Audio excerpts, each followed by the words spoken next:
চলো দুটোতেই হয়ে যাবে, বাড়িটা তো অনেক বড়। দেখাও।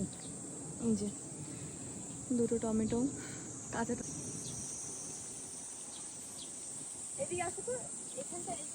আমার এই পাট শাকগুলো দেখে এত ভালো লাগছে, কি বলবো তোমাকে, মানে একটা আলাদাই শান্তি লাগছে।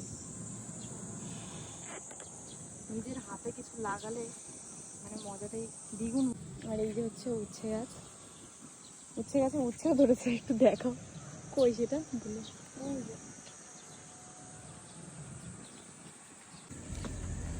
আজকে এই কটা জিনিসই হারভেস্ট করেছি। আর এখানে এই যে যেগুলো দেখছেন এগুলো হচ্ছে পাশের জমি থেকে একটা দাদু, তাই তো, দাদু আমাদের দিয়েছে। এই যে সাদা বেগুন আর এই একটা বেগুন, আর এতগুলো শশা দিয়েছে। যদিও জানি না কি করব এতগুলো শশা দিয়ে, তারপরেও দিয়েছে যখন না তো করা যায় না। না এগুলো নিয়ে চলো।